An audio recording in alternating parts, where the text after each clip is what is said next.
சூதாடி. இதன் ஆசிரியர் தஸ்காவெஸ்கி. அத்தியாயம் 3. நேற்று அவள் ரூலட்டை பற்றி என்னுடன் ஒரு வார்த்தை கூட பேசவில்லை. வேண்டுமென்றே என்னுடன் பேசாமல் விலகிச் சென்றாள். என்னுடன் அவள் பழகிய விதம் மாறாமல் எப்பொழுதும் போலதான் இருந்தது. என்னை பார்த்ததும் அசங்காத அதே அலட்சியம்தான் அவளிடம் ஏற்பட்டது. இந்த அலட்சியத்துடன் ஒரு வகை ஏளனமும் வெறுப்பும் கலந்திருந்தன. என்பால் அவளுக்கிருந்த துவேஷத்தை வெளிக்காட்டாது மறைத்து கொள்ள வேண்டும் என்று கூட நினைக்கவில்லை அவள். அதை நான் தெளிவாகவே கண்ணுற்றேன். அது மட்டுமல்ல, நான் அவளுக்கு தேவைப்பட்டேன். ஏதோ ஒரு காரியத்துக்காக என்னை அவள் தன் பிடியில் வைத்துக் கொண்டிருக்கிறாள் என்பதையும் அவள் என்னிடம் இருந்து ஒழிக்க முடியவில்லை. அவளுடைய தன் அகங்காரத்தையும் மமதையையும் மனதிற்கொண்டு பார்க்கையில் என்னால் புரிந்து கொள்ள முடியாத ஒரே வகை உறவு எங்களிடையே உருவாயிற்று. உதாரணமாய், மதிக்கெட்டு போய் அப்படி நான் அவள் மீது காதல் கொண்டிருந்ததை அவள் அறிந்திருந்தாள். என்னை ஆட்டி படைத்து வந்த இந்த உள்ளத்து உணர்ச்சியை நான் அவளுக்கு எடுத்துரைப்பதற்கு அனுமதித்து வந்தாள். ஆயினும் என்னிடத்தில் அவளுக்கிருந்த அலட்சியத்தையும் துவேஷத்தையும் வெளிப்படுத்த என்னுடைய காதலை தங்கு தடையின்றியும் ஆட்சேபிப்பதென்றும் அவளுக்கு தெரிவிக்க அனுமதிப்பதை காட்டிலும் சிறந்த வழி இருந்திருக்க முடியாது. நீயே பார், உன்னுடைய உணர்ச்சிகளை நான் சிறிதும் மதிக்கவில்லை. நீ என்னிடம் சொல்வதை பற்றியோ என் மீது உனக்குள்ள காதலை பற்றியோ நான் கொஞ்சமும் கவலைப்படவில்லை என்று அறிவிப்பதாய் இருந்தது அவள் என்னுடன் நடந்து கொண்ட முறை. தன்னுடைய விவகாரங்கள் குறித்து முன்பு போலவே என்னுடன் பேசினாள் என்றாலும் என்றுமே அவள் ஒளிவு மறைவின்றி முழு அளவுக்கு இவற்றை எனக்கு தெரிவித்ததில்லை. என் மீது அவளுக்கிருந்த அலட்சிய மனோபாவத்தில் சில நுண்ணியங்களும் காணப்பட்டு வந்தன. அவளுக்கு இன்னல் விளைவிக்கப் போகும் ஒரு சிக்கல் அவள் வாழ்வில் இருந்து வந்ததை நான் அறிவேன் என்று அவளுக்கு தெரியும் என்றாலும், ஏதோ ஒரு காரியத்துக்காக நான் அவளுக்கு தேவையாக இருக்கும் சந்தர்ப்பங்களில் என்னை தனது அடிமையாகவோ ஏவலாளாகவோ பாவித்து கொண்டு தன்னுடைய விவகாரங்கள் குறித்து என்னுடன் பேசுவாள்.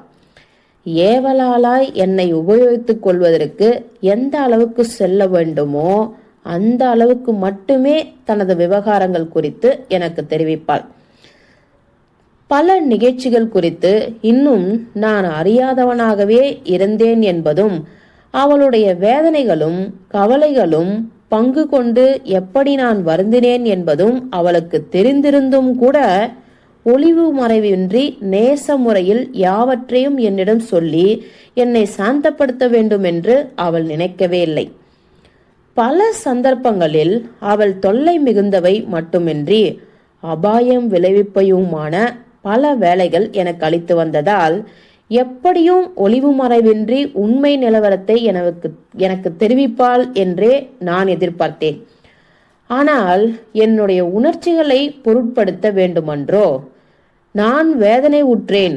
அவளுடைய கஷ்டங்களாலும் வருத்தங்களாலும் அவளை காட்டிலும் நான் மும்மடங்கு அதிகமாய் அவதி உற்றேன் என்பது குறித்து கவலைப்பட வேண்டுமென்றோ அவள் நினைக்கவே இல்லை. ரூலட் ஆட்டத்தை கை கொள்ளும் உத்தேசம் அவளுக்கு இருந்தது 3 வாரங்களுக்கு முன்பே நான் தெரிந்து கொண்டேன். நேரில் தானே சென்று ஆடினால் நன்றாயிருக்காது என்பதால் அவள் சார்பில் நான் ஆட வேண்டும் என்று விரும்புவதாய் என்னிடம் அவள் கூறியிருந்தாள். பணம் வேண்டும் என்று விருப்பத்தை அந்நியில் அவள் மனதில் வேறு ஏதோ காரணம் இருந்திருக்க வேண்டும் என்று நான் அவளுடைய குரலிலிருந்து யூகித்து கொண்டேன். பணம் அவளுக்கு ஒரு பொருட்டே அல்லவே, வேறு ஏதோ நோக்கம் இருந்தது என்பது தெரிந்தது. சில நிலைமைகளை நான் யூகிக்க முடிந்ததே ஒழிய நிச்சயமாகவும் முடிவாகவும் தெரிந்து கொள்ள முடியவில்லை. அடிமையாகவும் இகழ்ச்சிக்குரியவனாகவும் என்னை அவள் நடத்தி வந்த காரணத்தால் தயக்கமின்றி நான் அவளை நேரடியாக கேள்விகள் கேட்க முடிந்ததென்பது மெய்தான். அவள் என்னை ஓர் அடிமையாகவும் அனாமத்தேயமாகவுமே கருதி வந்தாள். ஆகவே என்னுடைய கேள்விகள் எவ்வகையிலும் அவளை அவமதிப்பவனாய் இருந்திருக்க முடியாது. நான் கேள்விகள் கேட்க அனுமதித்தாள் என்றாலும் கூட எந்த கேள்விக்கும் அவள் ஒழுங்கான பதில் அளிக்கவில்லை. சில நேரங்களில் எனது கேள்விகள் காதில் விழாதது போல் நடந்து கொண்டாள். எங்கள் உறவுகள் இந்நிலையில்தான் இருந்தன. நேற்று ஒரு தந்தி குறித்து நிறைய பேச்சு அடிபட்டது. 4 நாட்களுக்கு முன்பு பீட்டர்ஸ்பர்க்குக்கு அனுப்பப்பட்ட அந்த தந்திக்கு இன்னும் பதில் வரவில்லை. ஜெனரல் அமைதியின்றி தவித்துக் கொண்டிருந்தது தெளிவாக தெரிந்தது. பாட்டியை பற்றிய விவகாரம் அது. பிரெஞ்சுக்காரரும் பரபரப்புற்றிருந்தார். சாப்பிட்டு முடிந்ததும் எல்லோருமாய் சேர்ந்து நெடுநேரம் ஆழ்ந்த முறையில் பேசிக் கொண்டிருந்தார்கள். அந்த பிரெஞ்சுக்காரர் யாரையும் பொருட்படுத்தாமல் அலட்சியமாகவும் மிதமிஞ்சிய அகம்பாவத்தோடும் பேசினார். இடத்தை கொடுத்தால் மடத்தை பிடுங்குவான் என்பார்களே, அது போல இருந்தது அவர் நடந்து கொண்ட விதம். பலினாவுடன் கூட அவர் அவ்வளவு அலட்சியமாய் அடாபிடியான முறையில் பேசினார். இருப்பினும் அவர் எங்களுடன் வந்து காசினோ அருகே உலாவினார். குதிரைகளிலும் வண்டிகளிலும் நாங்கள் நகருக்கு அப்பால் சென்று சுற்றி பார்த்தபோது எங்களுடன் வந்தார். சில நிலைமைகளின் காரணமாய் ஜெனரல் அவருடைய பிடியில் சிக்கியிருந்தது நெடுநாட்களாகவே எனக்கு தெரியும். ருஷ்யாவில் இருவரும் சேர்ந்து ஏதோ ஆலை நிறுவ திட்டம் நிறைவேற்றப்பட்டதா அல்லது வெறும் பேச்சளவில்தான் இருந்து வந்ததா என்பதை நான் அறியேன். குடும்ப ரகசியமாயிருந்த மற்றொரு விவரத்தையும் ஓரளவு நான் அறிவேன். அதாவது சென்ற ஆண்டில் இந்த பிரெஞ்சுக்காரர் 30,000 ரூபில் கொடுத்து ஜெனரல் சேவையிலிருந்து விலகிய போது அவர் செலுத்த வேண்டியிருந்த கருவூல பணத்தை கட்ட உதவினார் என்பது எனக்கு தெரியும். ஆகவே ஜெனரல் அவருடைய பிடியில் சிக்கி தவித்துக் கொண்டிருந்தார் என்பது தெரிந்தது. ஆயினும் இப்பொழுது மத்மாசேல் பிளான்ஸ் தான் இந்த விவகாரத்திலே முன்னிலை பங்கு ஆற்றி வந்தாள். இதில் சந்தேகமே இல்லை. மத்மாசேல் பிளான்ஸ் யார் இவள்? உயர்குலத்தில் பிறந்த பிரெஞ்சுக்காரி என்பதாகவும் தனது தாயுடன் வசித்து வந்த அவளிடம் பிரம்மாண்டமாய் சொத்துகள் இருந்ததாகவும் அவளை பற்றி பேசப்பட்டது. இந்த மார்க்விஸ்கும் அவள் உறவினள் என்பதாகவும் கூறப்பட்டது. ஆனால் தூரத்து உறவினால் தானா? ஒன்று விட்ட தங்கை, அத்தை மாமன் மகள் போன்ற உறவினால் தானா? தவிரவும் நான் பாரிஸுக்கு புறப்பட்டு சென்ற காலம் வரை அவளும் இந்த பிரெஞ்சுக்காரரும் தம்மிடையே மரியாதையாகவும் பந்தாவுடனும் நடந்து கொண்டார்கள், நயமாய் பழகினார்கள் என்றும், ஆனால் இப்பொழுது இவர்கள் பழகிய விதம், இவர்களது நட்பும் உறவும் முன்பு போல் அல்லாது கொஞ்சம் மரியாதை குறைந்து இதமற்றதாகிவிட்டது என்றும் கூறப்பட்டது. நம்மவர்கள் நொடித்து போய் இக்கட்டான நிலையில் இருப்பதாய் இவர்கள் முடிவு செய்து விட்டதால் இனி எங்கள் எதிரே தாம் நயமாகவும் இதமாகவும் பழகுவது போல பாசாங்கு செய்ய தேவையில்லை என்று நினைக்கிறார்கள் போலும். மிஸ்டர் ஆஸ்லே கடந்த 3 நாட்களாய் மத்மாசேல் பிளான்ஷையும் அவள் தாயையும் பார்த்த பார்வை ஒரு மாதிரியாய் இருந்ததை கவனித்து வந்தேன். இவர்கள் இருவரும் மிஸ்டர் ஆஸ்லே இதற்கு முன்பே ஓரளவு அறிந்திருக்க வேண்டும் என்று ஓர் எண்ணம் என்னுள் உதித்தது. இந்த பிரெஞ்சுக்காரரும் மிஸ்டர் ஆஸ்லியை ஏற்கனவே சந்தித்திருக்க வேண்டும் என்று நான் நினைத்தேன். மிஸ்டர் ஆஸ்லே எந்த ரகசியத்தையும் எளிதில் வெளியிட மாட்டார் என்று எவரும் நினைக்கும்படி அவ்வளவு கூச்சப்பட்டு கொண்டு அடக்க ஒடுக்கமாகவும் பேசா மடந்தையாகவும் இருந்து வந்தார். பார்த்ததும் வணக்கம் தெரிவிப்பதற்கு மேல் பிரெஞ்சுக்காரர் அவருடன் அதிகம் வைத்துக் கொள்வதில்லை. வம்பு இல்லாத வரை சேமமென நினைத்து அவர் பக்கம் பார்வையை திருப்பாமலே இருந்து வந்தார். இது புரிந்து கொள்ளக்கூடியதுதான். ஆனால் மத்மாசேல் பிளான்ஷும் ஏன் இப்படி அந்த ஆங்கிலேயரை கண்டு கொள்ளாமலே இருக்கிறாள்? மார்க்விஸ் நேற்று ஏதோ ஒரு சந்தர்ப்பத்தில் எதுவென்று ஞாபகமில்லை, மிஸ்டர் ஆஸ்லே மிகப்பெரிய பணக்காரர், அது தமக்கு நன்றாய் தெரியும் என்று சொன்ன பிற்பாடும் ஏன் அவள் இப்படி இருக்கிறாள்? மிஸ்டர் ஆஸ்லியிடம் மத்மாசேல் பிளான்ஷ் தனி கவனம் செலுத்த அந்த ஒரு விபரமே போதுமே. நிற்க ஜெனரல் அமைதி இழந்து தவித்துக் கொண்டிருந்தார். அவருடைய தாயாரின் மரணத்தை அறிவித்து இப்பொழுது தந்தி வந்து சேருமாயின் அது அவருக்கு எவ்வளவு பெரிய வர பிரசாதமாய் இருந்திருக்கும். ஏதோ ஒரு நோக்கத்துடன் தான் பலினா என்னிடம் பேசாமல் ஒதுங்கிச் செல்கிறாள் என்பது தெரிந்தது எனக்கு. நானும் அவளிடம் சற்று கடுப்பாகவே அலட்சியமாய் நடந்து கொண்டேன். ஏனெனில் விரைவில் அவள் தானாகவே என்னை தேடிக்கொண்டு வருவாள் என்று எனக்கு நம்பிக்கை இருந்தது. ஆகவே நேற்றும் இன்றும் நான் மத்மாசேல் பிளான்ஷிடம் என் முழு கவனத்தையும் செலுத்தி வந்தேன். பாவம், ஜெனரல் மனம் ஒடிந்து போய்விட்டார். 55வது வயதில், அதுவும் இப்படி கண்மூடித்தனமான ஆவேசத்துடன் காதல் கொண்டு விடுவது மிக பெரிய துர்பாக்கியம்தான்.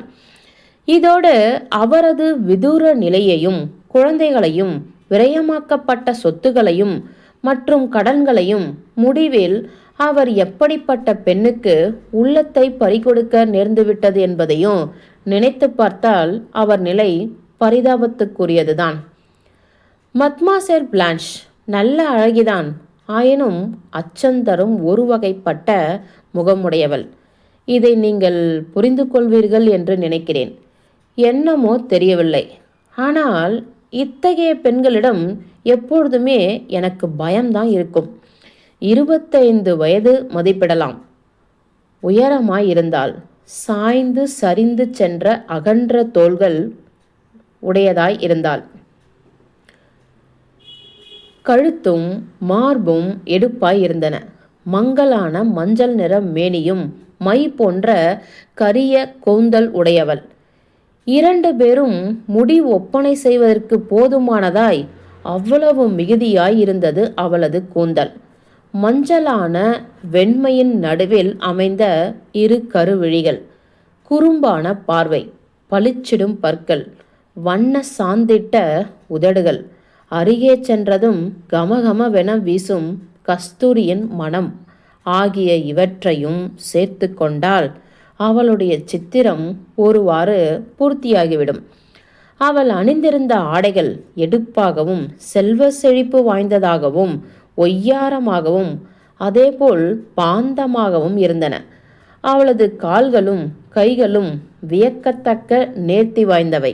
அவளது குரல் அடிஸ்தாய குரல். சில நேரங்களில் சிரிக்கையில் அவளுடைய பற்களை காண முடிந்தது. ஆனால் சாதாரணமாய் கர்வம் மிக்கவளாய் மௌனமாய் இருந்தாள். முக்கியமாய் பலினாவும் மரியா பிலிப்னாவும் அருகே இருக்கையில் வாயை இறுக மூடிக்கொண்டு விடுவாள். மரியா பிலிப்னா ருஷ்யாவுக்கு செல்வதாய் ஒரு பேச்சு அடிபட்டு வந்தது. தந்திரக்காரியாகவும் சந்தேகம் கொண்டவளாகவும் இருந்தாள் என்றாலும் எனக்கு அவள் கல்வி அறிவு இல்லாதவளாகவே, ஏன் புத்தி இல்லாதவளாகவும் கூட தோன்றினாள். ஆனால் அவளுடைய வாழ்க்கை சாகசங்கள் நிறைந்ததாகவே இருக்குமென எனக்கு தோன்றிற்று. பூரா விவரங்களும் தெரிய வருமாயின் ஒருவேளை அந்த மார்க்விசு அவளது உறவினன் அல்ல, அவளது தாயுங்கூட உண்மையில் அவள் தாயல்ல என்பது வெளிப்படலாம். முதலில் இவர்களை நாங்கள் பெர்லின் நகரில் சந்தித்தபோது அங்கே யோக்கியமான வட்டாரங்களில் இவர்களுக்கு நண்பர்கள் சிலர் இருந்ததாய் தெரிந்தது. ஆனால் இந்த மார்க்விஸை பொறுத்தவரை மெய்யாகவே அவர் ஒரு மார்க்விசுதானா என்ற சந்தேகம் இதுநாள் வரை என்னை விட்டு அகலவில்லை. ஆயினும் முன்பு அவர் உயர்மட்டத்து சமூகத்தை சேர்ந்தவராகவே இருந்தார். அதாவது மாஸ்கோவிலும் ஓரளவு ஜெர்மனியிலும் என்பதில் ஐயப்பாட்டுக்கு இடமில்லை. பிரான்சில் முன்பு அவர் எப்படிப்பட்டவராய் இருந்தார் என்பது எனக்கு தெரியாது. கோட்டை மாளிகை ஒன்று அவரிடம் இருந்ததாய் கூறப்பட்டது. பல விவகாரங்களும் கடந்த 2 வாரங்களில் தெளிவாகிவிடும் என்று நினைத்து வந்தேன்.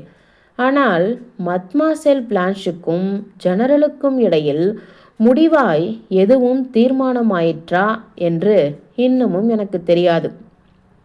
யாவும் எங்களிடம் இருந்த ஆஸ்தியையே ஜெனரலால் தம்மிடம் போதிய அளவு பணம் இருந்திருக்கிறதென்று காட்ட முடியுமா என்பதையே பொறுத்திருந்தது. பாட்டி இறக்கவில்லை என்பதாய் செய்தி வருமாயின் நொடி பொழுதில் மத்மாசெல் பிளான்ஷ் மறைந்து விடுவாள் என்று நான் திடமாய் நம்பினேன். அக்கப்போரிலும் வம்பிலும் எனக்கு ஏற்பட்டுவிட்ட இந்த ஆர்வத்தை கவனித்த போது எனக்கே வியப்பாகவும் வேடிக்கையாகவும் இருந்தது. ஆனால் இவற்றையெல்லாம் அடியோடு வெறுத்தவன் நான். இவர்கள் எல்லோரையும் இவை யாவற்றையும் விட்டு ஓட முடிந்திருந்தால் எப்படி ஆனந்தப்பட்டிருப்பேன் தெரியுமா? ஆனால் என்னால் பலினாவை விட்டு பிரிய முடியவில்லை. அந்த நிலையில் அவளை சுற்றியிருந்தோருடைய நான் உளவு வேலை செய்யாமல் இருப்பது எப்படி? உளவு வேலை கீழ்த்தரமானதுதான். ஆனால் இதை பற்றி எனக்கென்ன கவலை? நேற்றும் இன்றும் மிஸ்டர் ஆஸ்லே என் கவனத்தை வெகுவாய் கவர்ந்து வந்தார். பலினா மீது அவர் காதல் கொண்டிருந்ததை தெளிவாய் காண முடிந்தது. கூச்சப்படுகிறவரும் நெறி பிழறக்கூடாதென அவஸ்தைப்படுகிறவருமான ஒருவர் காதலால் கவரப்படுவாராயின் அதுவும் தம் உள்ளத்தில் இருப்பதை தம் சொல்லிலோ முகத்தோற்றத்திலோ வெளிப்படுத்தி கொள்வதை விட வெட்கி தரைக்கடியில் புதைவுண்டு விடுவதே மேல் என நினைப்பவராய் இருப்பின் அவருடைய பார்வை எவ்வளவு உட்பொருள் கொண்டதாகி விடுகிறது என்பது மிகவும் சுவாரஸ்யமான விஷயமாகும். நாங்கள் உலாவிக் கொண்டிருக்கையில் மிஸ்டர் ஆஸ்லே அடிக்கடி எதிரே வருவார். எங்களுடன் சேர்ந்து உலாவ வேண்டுமென்று அவர் ஏங்கி தவித்ததை நான் நன்கு அறிவேன். ஆயினும் அவர் தொப்பியை உயர்த்தி வணக்கம் தெரிவித்துவிட்டு வாய் திறந்து ஒரு வார்த்தையும் பேசாமலே எங்களை கடந்து சென்று விடுவார். நாங்கள் அழைத்தாலும் கூட எங்களுடன் சேர்ந்து கொள்ள மாட்டார். பொழுதுபோக்கு இடங்களில் காசினோவிலும் இசை மண்டபத்திலும் பூநீட் சுனைக்கு அருகிலும் நாங்கள் அமர்ந்திருக்கும் இடத்துக்கு அருகேதான் எப்பொழுதும் அவர் காணப்படுவார். நாங்கள் எங்கிருந்தாலும் பூங்கா, காடு, ஷிலாங்கென்பர் அல்லது வேறு எங்கிருந்தாலும் கண்ணை உயர்த்தி சுற்றிலும் ஒரு முறை பார்த்தால் போதும். பக்கத்து பாதையிலேயோ புதரின் மறைவிலேயோ மிஸ்டர் ஆஸ்லேயின் உடலில் ஏதேனும் ஒரு பகுதியை உடனே தரிசிக்கலாம். என்னை சந்தித்து பேசுவதற்கான எந்த சந்தர்ப்பத்தையும் அவர் தவறவிட்டதில்லை. இன்று காலை நாங்கள் சந்தித்து 2 வார்த்தை கூட பேசியிருக்க மாட்டோம். வணக்கம் என்று கூறி வாய் மூடுவதற்குள் அவர் தமக்கு வழக்கமான முறையில் திடுதிப்பு என குறிப்பிட்டார். மத்மாசெல் பிளான்ஷ் இருக்கிறாளே, அவளை போன்ற பெண்கள் எத்தனையோ பேரை நான் பார்த்திருக்கிறேன். இதை சொல்லிவிட்டு மௌனமாய் பொருட்செறிவு மிக்க பாவனையுடன் என்னை உற்று நோக்கினார். அவர் என்ன கூற விரும்பினாரோ எனக்கு தெரியாது. ஆனால் வினவும் முறையில் அவரை நான் பார்த்ததும் மௌனமாய் தலையை ஆட்டினார். பிறகு ஆம், எத்தனையோ பேரை பார்த்திருக்கிறேன் என்று திரும்பவும் கூறிவிட்டு மத்மாசெல் பாலினாவுக்கு மலர்கள் ரொம்ப பிடிக்கும் இல்லையா என்று கேட்டார். எனக்கு தெரியாதே என்றேன் நான். என்ன, உமக்கு தெரியாதா என்று வியப்புற்றவராய் பலக்க கூவினார். எனக்கு தெரியாது, நான் கவனித்ததில்லை என்று கூறி சிரித்து கொண்டேன். அப்படின்னா எனக்கு ஒன்று தோன்றுகிறது என்றார். தலையை ஆட்டியவாறு மலர்ந்த முகத்துடன் நடந்து சென்றார். கொச்சையான பிரெஞ்சில் எங்களுடைய இந்த பேச்சு நடைபெற்றது. சூதாடி இதன்